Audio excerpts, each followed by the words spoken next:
They mocked his shaking hands. They called him Grandpa. But when the hit squad attacked, the old man didn't freeze. He turned the highway into a graveyard. Meet the deadliest driver you'll never see coming. The Los Angeles twilight was bleeding into a bruise-colored sky as Silas sat in the front seat of the obsidian black Maybach. The engine was off, but the silence inside the cabin was deafening. He adjusted the rearview mirror, his eyes catching the reflection of his own hands resting on the leather steering wheel. They were vibrating slightly, a micro-tremor that never went away. To the untrained eye, it looked like the nerves of an old man past his prime. To Silas, it was just the idle hum of a system that hadn't been rebooted in a decade. The back door swung open, shattering the quiet. Enter Jax, a 22-year-old pop sensation whose ego took up more space than the legroom. He was followed by his head of security, a man named Bricks who looked like a vending machine with a goatee. Bricks squeezed into the front passenger seat next to Silas, the suspension groaning under his weight. Jack sprawled across the back, immediately barking into his phone, complaining about the sushi, the weather, and the ancient driver the agency had sent. "Yo, Bricks," Jack shouted, kicking the back of Silas's seat. "Make sure Grandpa here doesn't fall asleep at the wheel. I got a gala in 20 minutes. If I'm late, heads roll." Bricks sneered at Silas, looking him up and down with disdain. "You hear that, old-timer? Keep it steady. And don't look at him in the mirror. You're paid to drive, not to stare." Silas didn't blink. He didn't speak. He just nodded, a barely perceptible dip of his chin. He gripped the wheel tighter to steady the tremor. He knew the route. He knew the traffic patterns of downtown LA better than the blood flow in his own veins. But more importantly, he noticed things Bricks didn't. He noticed the blacked-out Jeep Cherokee idling across the street. He noticed the driver wearing a balaclava despite the heat. He noticed the heavy suspension dip on the vehicle, indicating armor plating. "Music," Jax demanded from the back. "Something loud. Drown out the boredom." Silas pressed the ignition. The V12 engine purred to life, a stark contrast to the chaos that was about to unfold. He shifted into drive, his movements slow, deliberate, almost agonizingly passive. Bricks rolled his eyes, clearly annoyed by the lack of urgency.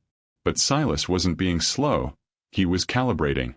He was waiting for the perfect gap in the traffic flow, sensing the rhythm of the street. The predator across the road put its blinker on. The hunt had begun, and the prey in the backseat was too busy checking his Instagram likes to notice the crosshairs painted on his forehead. The convoy of luxury and danger merged onto the I-110, the concrete arteries of the city pulsing with the rush-hour exodus. Silas kept the Maybach in the center lane, maintaining a fluid 55 miles per hour. The cabin was insulated, a soundproof bubble of leather and ambient lighting, isolating Jax's trivial phone conversation from the grinding reality of the highway. But inside Silas's head, the radar was pinging. It happened at the underpass. The shadows stretched long and dark, cutting off the sunlight. Suddenly, the black Jeep from the hotel appeared in the rearview, surging forward with impossible acceleration for a vehicle of its size. Simultaneously, a second Jeep identical to the first merged aggressively from the left, cutting off the escape route. Two more flanked them from the right and the front. It was a classic box and pin maneuver, military grade, executed with surgical precision. "Hey! Watch the paint!" Bricks yelled, slapping the dashboard as the lead Jeep brake-checked them hard. Silas didn't flinch. He applied the brakes smoothly, keeping the nose of the Maybach inches from the Jeep's rear bumper. But the trap snapped shut. The lead Jeep slammed to a complete halt. Silas stopped. The rear Jeep kissed their bumper, locking them in. "What is this?" Jack screamed, dropping his phone. "Bricks! Do something!" The doors of the four Jeeps flew open in unison. Men in tactical gear poured out, carrying heavy extraction tools and suppressed carbines. This wasn't a road rage incident. This was a high-value extraction. They weren't here to kill Jax. They were here to bag him and vanish. Bricks, the massive bodyguard, froze. His hand went to his hip holster, but his fingers fumbled with the seatbelt release. Panic, cold and paralyzing, washed over his face.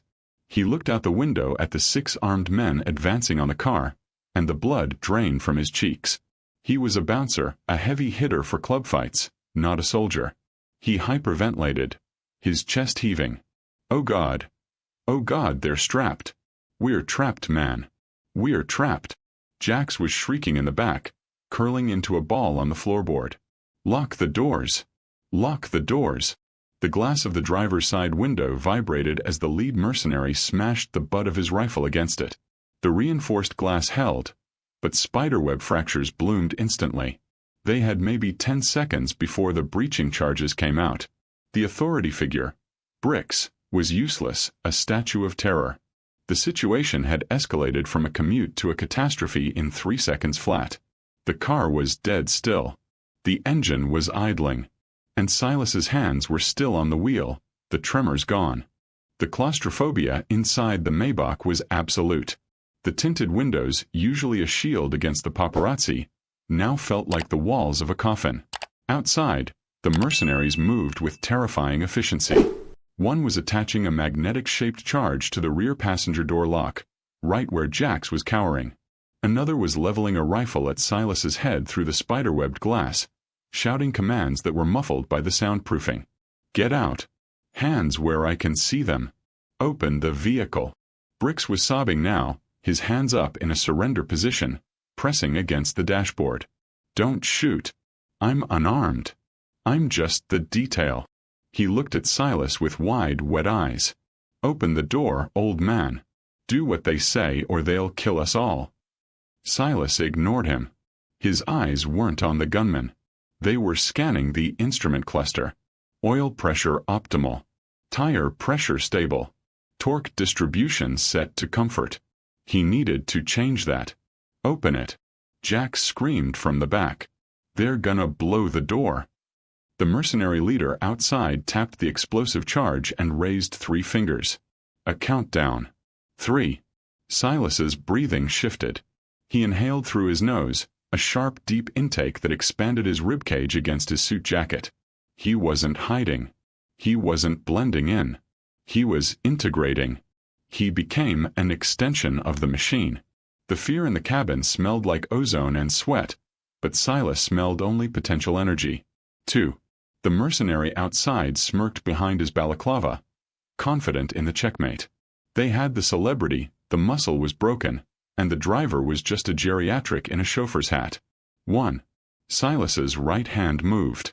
Not to the door handle, but to the center console. His fingers danced over the controls, flipping the transmission from drive to a manual/sport. He disabled the traction control. He lowered the air suspension to its stiffest setting. Brace, Silas whispered. It was the first word he had spoken since the hotel. What? Bricks stammered. Silas didn't repeat himself. The countdown hit 0, but the explosion didn't happen. Because the car wasn't there anymore. In the split second before the charge detonated, Silas floored the accelerator while simultaneously ripping the steering wheel hard to the left. The heavy sedan didn't move forward. With the wheels cut and the torque unleashed, the rear end of the car swung out violently, turning the luxury vehicle into a battering ram. The back bumper slammed into the mercenary setting the charge, sending him flying into the concrete median. The explosion went off in mid-air, harmlessly scorching the paint, as the Maybach roared like a waking dragon. The physics of a 3-ton armored sedan are unforgiving, but to Silas, they were a language he spoke fluently. The violent swing of the car's rear end had created a gap, a sliver of space between the front Jeep and the concrete divider. It wasn't enough for a car. It was barely enough for a motorcycle. But Silas wasn't looking at the car as a solid object. He was calculating vector, momentum, and the compressibility of steel. He's crazy. He's gonna kill us. Jax wailed, tumbling across the back seat as the G-forces hit. Silas's expression dropped. The mask of the polite, trembling old servant evaporated. In its place was a face of stone, eyes narrowing into tactical slits. He watched the tachometer climb. He needed torque, not horsepower. He needed to move the earth. He threw the car into reverse. The tires smoked, screaming against the asphalt as the car shot backward, slamming into the grill of the rear Jeep. The impact was sickening, a crunch of metal and shattering plastic. The airbag sensors in the Jeep triggered, filling the enemy cabin with white balloons and blinding the driver. "Sit down and shut up," Silas commanded. His voice wasn't loud, but it carried the weight of a gavel striking a sounding block. It cut through Brix's panic instantly. "You hit them," Brix yelled, staring at the rearview camera screen. "I'm clearing the board," Silas muttered. He shifted back to drive. The gap he had created was closing as the other two Jeeps tried to pinch him again. Silas visualized the city grid. He knew they were on the lower level of the downtown bypass. Above them was the city proper. Below them the storm drains. Ahead, a construction ramp that was technically closed. He analyzed the approaching corner. A 90-degree turn onto a narrow on-ramp. Speed, 60 miles per hour. Wind, negligible. Surface, dry concrete with patches of oil. If he took it normally, the heavy car would understeer into the wall. He needed to drift. "Hold on," Silas said. He flicked the wheel right, then snapped it hard left. The Scandinavian flick, a rally driving technique utilized in a limousine. The weight of the car transferred violently. The rear tires broke traction. The Maybach slid sideways, perfectly parallel to the gap between the two flanking Jeeps. For a second, time seemed to suspend. Silas looked out the side window, locking eyes with the mercenary in the passenger seat of the Jeep next to him. He saw the confusion in the gunman's eyes. They were expecting a chauffeur. They got a ghost. The drift carried them through the gap, but the danger was far from over.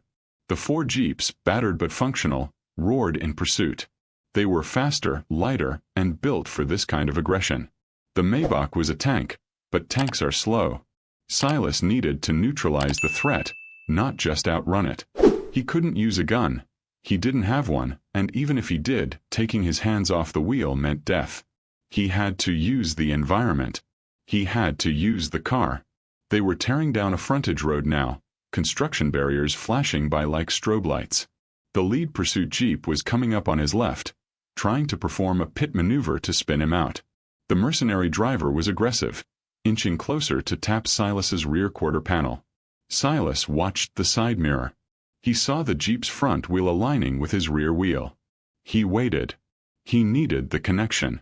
"They're gonna spin us," Brix shouted, grabbing the dashboard handle with white knuckles. "Not today," Silas grunted. Just as the Jeep made contact, Silas didn't steer away. He steered into it. But he didn't just ram them. He tapped the brakes simultaneously. This shifted the Maybach's weight forward, making the rear end light, while the sudden friction locked the two cars together for a microsecond. Then Silas saw it.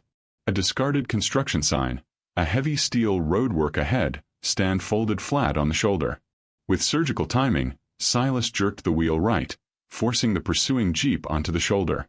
The Jeep's left tires hit the steel sign at 80 miles per hour. The metal stand acted like a ramp. The front left tire of the Jeep launched into the air.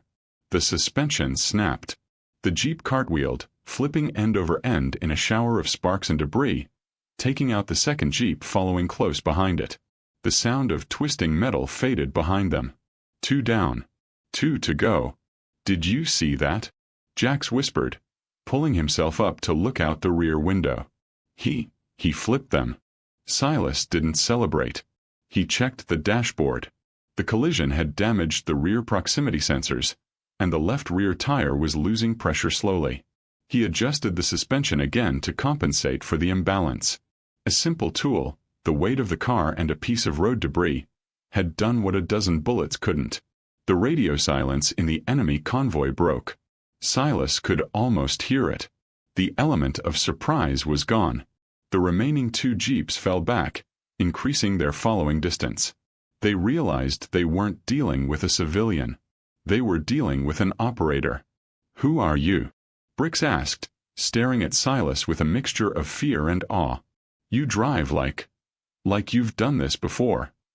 "Check the map," Silas ordered, ignoring the question. "Is the 4th Street tunnel clear?" Brix fumbled with his phone, his hands shaking. I don't know, the signal is jammed. They have a jammer." Of course they did. Silas cursed silently. The main villain, the tactical commander in the lead surviving jeep, was changing tactics. No more boxing in. They were going for a kill. A sunroof on the trailing jeep slid open. A man popped out, strapped to a harness, shouldering a light machine gun. Gun! Jack screamed. They have a machine gun. Bullets raked the back of the Maybach. Thwack, thwack, thwack. The armored plating held, but the glass began to crater. The rearview camera was shot out, the screen going black. Silas was driving blind to the rear now, relying only on his side mirrors. Get down! Silas barked. The bullets sparked off the pavement, chewing up the asphalt around the tires. They were trying to shred the wheels. Run-flat tires could handle a puncture, but not a sustained burst from an LMG. They know I'm not stopping, Silas said, his voice cold. They're trying to bleed the car. He looked ahead. The city center was looming. Traffic was dense. The remaining mercenaries were reckless, swerving around civilians, not caring about collateral damage. Silas had to get off the straightaways. He needed a maze. He needed the Arts District. He saw the exit ramp for 4th Street. It was blocked by a sanitation truck. A dead end. Most drivers would brake. Silas accelerated. The truck! The truck! Bricks yelled, covering his face. Silas didn't aim for the truck. He aimed for the sidewalk next to the truck. It was a narrow gap, barely wider than the car, lined with steel bollards. If he missed by an inch, the car would be torn in half. If he slowed down, the machine gun would shred them. He kept his foot planted. The speedometer hit 90. He threaded the needle. The side mirrors were sheared off by the bollards with a sickening crunch, flying away like shrapnel. But the body of the car slipped through, sparks showering the windows. The jeeps, too wide for the maneuver, had to slam on their brakes, skidding sideways to avoid the truck. Silas had bought them 10 seconds. But the ghost on board knew that 10 seconds was just enough time to reload. The respite was short-lived. The jeeps had rerouted, tearing through a chain-link fence to cut off Silas's path through the warehouse district. They were emerging from an alleyway 3 blocks ahead, directly in his path. They were playing chicken. They wanted a head-on collision. They're in front of us. Jax cried. Turn around. Go back. Can't, Silas said. One-way street. Walls on both sides. He was right. They were in a concrete channel, a loading zone for heavy industry. The 2 jeeps were accelerating toward them, forming a blockade. There was no way through. No way around. Silas looked at the GPS map in his head. He remembered this street. Not from driving it, but from a schematic he had studied years ago for a presidential visit. There was a loading dock halfway down the block. A recessed bay for semi-trucks. Bricks, Silas said, his voice eerily calm. Grab the wheel when I tell you. What? Are you crazy? Do it. The jeeps were closing. 200 yards. 100 yards. Now. Silas took his hands off the wheel and ripped the emergency brake while simultaneously slamming the car into neutral. He grabbed the passenger side handle to brace himself. Bricks, acting on pure adrenaline, grabbed the wheel and locked his arms. The car entered a chaotic spin. It wasn't a controlled drift. It was a 360-degree rotation at 70 miles per hour. Smoke billowed, blinding the oncoming drivers. As the car spun, facing backward for a split second, Silas slammed the transmission into reverse and floored it. The momentum carried them backward, sliding perfectly into the recessed loading dock. The car slammed into the rubber bumpers of the dock with a bone-jarring thud, hidden deep in the shadows of the alcove. The 2 jeeps roared past the opening, missing them by inches. The drivers, blinded by the smoke and expecting a collision, kept going, assuming Silas had crashed further down. Did we just vanish? Bricks gasped, letting go of the wheel as if it were red hot. We drifted into a parking spot at highway speeds, Silas corrected, shifting back to drive. Now we move before they check their mirrors. He pulled out of the dock, driving against the flow of the now confused mercenaries, heading back the way they came. It was disorienting. It was physically impossible for a normal driver. But Silas was painting a masterpiece on the asphalt. The maneuver had confused them, but the drone overhead hadn't been fooled. The mercenaries coordinated via radio. As Silas sped toward the bridge exit, the lead jeep, the commander's vehicle, rammed through a fence and T-boned the Maybach. The impact was catastrophic. The side airbags deployed. The heavy sedan skidded across the bridge, pinning itself against the guardrail. The driver's side door was jammed shut. The engine was smoking. The commander's jeep pinned them there, grinding metal against metal. The commander himself leaped from his vehicle onto the hood of the Maybach. He had a glass breaker and a knife. He smashed the windshield. Glass rained down on Silas.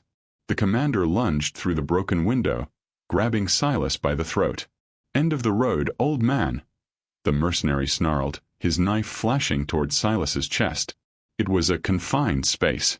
The steering wheel pinned Silas's legs. He couldn't retreat. Brix was unconscious from the airbag impact. Jax was screaming. Silas didn't panic. He used the vehicle's momentum as a weapon. The cars were still grinding against the rail, moving at about 30 miles per hour. Silas released the steering wheel and grabbed the mercenary's wrist with both hands. "Not yet," Silas wheezed. He didn't try to overpower the man. He simply jammed his foot onto the brake pedal. Hard. The Maybach stopped instantly. The jeep, which was pushing them, slammed into the B-pillar. But the mercenary on the hood. Momentum is a cruel mistress. Because Silas was holding his wrist, and the car stopped, the mercenary's body wanted to keep moving at 30 miles per hour. Silas twisted the wrist as the body flew forward. The leverage, combined with the sudden stop, launched the mercenary through the broken windshield and over the dashboard, straight into the backseat area, but the angle broke his momentum violently against the roof frame. Silas didn't let go. He yanked the dazed man down, smashing his head against the steering wheel. Once. Twice. The mercenary went limp. Silas shoved the body aside, shifted into low gear, and floored it. The Maybach, groaning and sparking, pushed the enemy jeep out of the way, scraping along the guardrail until it broke free. The car was a wreck. The tires were shredded. But the heart of the beast, the engine, was still beating. The ride to the safe zone was a limp, not a sprint. The Maybach, now missing mirrors, windows, and most of its paint, rolled into the underground parking structure of the LAPD headquarters. Steam hissed from the radiator. The tires were riding on rims, creating a rhythmic clunk-clunk-clunk that echoed in the concrete bunker. Silas pulled into a spot labeled Restricted. He turned the key. The engine died with a shudder. Silence returned. Moments later, the elevator doors burst open. SWAT teams, paramedics, and news crews who had been monitoring the chase flooded the garage. They swarmed the car. They pulled the back door open. Jax tumbled out, weeping, hugging the first police officer he saw. "They tried to kill me. I survived. I'm a hero," he blubbered, playing to the cameras instantly. Paramedics attended to Brix, who was waking up, groggy and confused. "The driver," Brix mumbled. "The driver is... he's a machine." The police captain, a stern woman with gray hair, walked past Jax. She ignored the pop star entirely. She walked past Brix. She went straight to the driver's side door. She opened it. Silas was sitting there, checking his watch. He looked up, his face covered in soot and small cuts from the glass. The captain didn't ask for ID. She didn't ask for a statement. She simply stood at attention and offered a sharp, respectful salute. "Agent Silas," she said softly. "We thought you were retired." "I am," Silas replied, his voice raspy. He reached into his pocket, pulled out a handkerchief, and wiped the blood from his brow. "Just driving a taxi these days, Captain. Just driving a taxi." The young officers looked at each other, confused. Why was the captain saluting a chauffeur? But the veterans knew. They saw the calm in his eyes. They saw the wreckage of 4 tactical teams left in his wake. By the time the news helicopters got the right angle and the reporters started shoving microphones into Jax's face, the driver's seat was empty. Silas didn't stick around for the interviews. He didn't want the fame. He didn't need the validation. He had slipped into the crowd, just another old man in a suit, walking toward the subway station. The world loves its loud heroes, the ones who post about their battles, the ones who demand credit. But the real protectors are the ones you never see coming. They are the ones who tremble at the wheel, not out of fear, but out of restraint. They are the ones who know the map better than the territory. So next time you get into a cab or see a quiet driver waiting at the curb, show a little respect. You never know who's holding the wheel. They might just be the only thing standing between you and the wolves. Drive safe, everyone. And remember, the most dangerous thing on the road isn't the car. It's the driver.